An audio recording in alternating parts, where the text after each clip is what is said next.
Digital branding. Pengertian, branding upaya yang dilakukan bisnis untuk membuat usahanya dikenal publik dan membedakan dirinya dari kompetitor. Branding merupakan strategi kreatif dan menunjang pada calon pelanggan mengenai siapa Anda, apa yang Anda kerjakan, apa yang Anda aware, dan mengapa begitu pentingnya untuk bekerjasama dengan Anda. Pengertian branding menurut para ahli. Neumiril. Branding yakni suatu pernyataan terhadap siapa, identitas, suatu kegiatan, apa saja yang dilakukan, produk atau jasa yang dijual, serta kenapa pada suatu merek layak untuk dipilih istimewa. Kotular.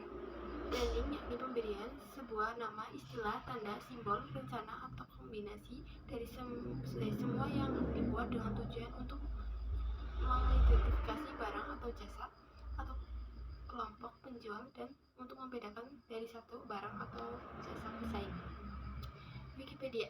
Branding yaitu suatu dari proses penciptaan dan peninggalan jejak-jejak tertentu, ingatan dari hati konsumen dengan berbagai cara yang dapat memberikan akibat untuk kehidupan konsumen tersebut. Tujuan branding: 1. Membentuk persepsi. 2. Membangun kepercayaan. 3. Membangun rasa cinta. Fungsi branding: 1. Membedakan. 2. Promosi dan daya tarik. 3. Jaminan kualitas dan prestise. 4. Pengendalian pasar. Brand top meet. Manfaat branding bagi perusahaan: 1. Perlindungan hukum. 2. Mempertahankan loyalitas konsumen. 3. Membangun citra produk atau perusahaan. 4. Membantu penjualan pengelompokan pasar. Bagi konsumen: 1. Mengidentifikasi produk yang hendak dibeli. 2. Memudahkan dalam membeli produk kembali. 3. Membedakan mutu produk. 4. Jaminan kualitas produk. Unsur digital branding. Nama merek. 1. Nama merek, yaitu yang tanda yang bisa digunakan oleh perusahaan pada produk yang mereka hasilkan sebagai tanda pengenal.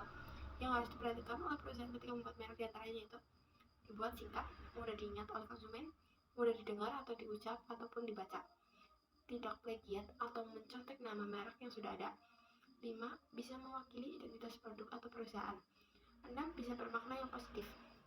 Logo. Yang dua logo ya. Logo yaitu bentuk, gambar, atau sketsa dengan arti mewakili dari sebuah perusahaan. Logo, tanda, lambang, simbol dari identitas perusahaan agar mudah dikenali juga diingat. 3. Tampilan visual. Tampilan visual itu yaitu bisa meliputi warna dan komposisi yang ada dalam produk agar bisa memiliki sebuah ciri khas. Tujuan tampilan visual yaitu bagaimana keadaan konsumen sadar keberadaan produk. Semakin tampilan visual menarik, otomatis penjualan semakin meningkat. Omset sebuah bisnis dalam jangka panjang akan punya efek yang positif, menambah volume dan nilai dari produk, meningkatkan kepercayaan sebagai brand berkualitas.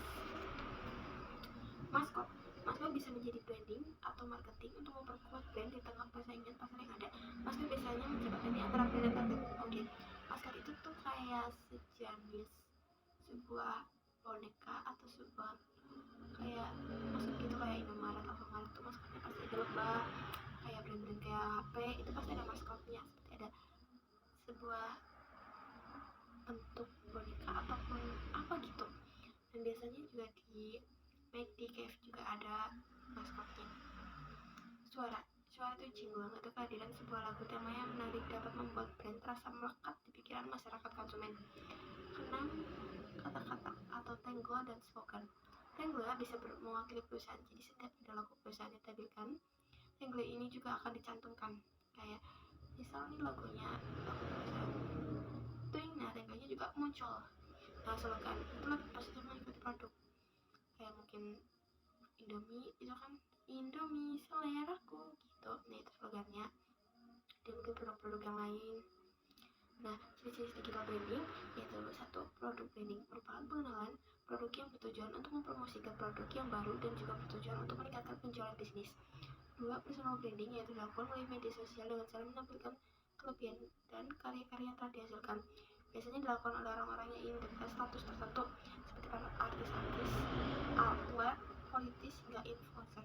Kadang sekarang tuh kayak seleb-seleb TikTok gitu, seleb-seleb Instagram.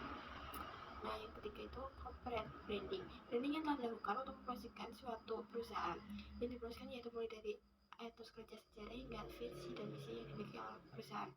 3. Destination atau cultural branding. Branding semacam ini digunakan untuk mempromosikan suatu wilayah sebagai daerah tujuan wisata.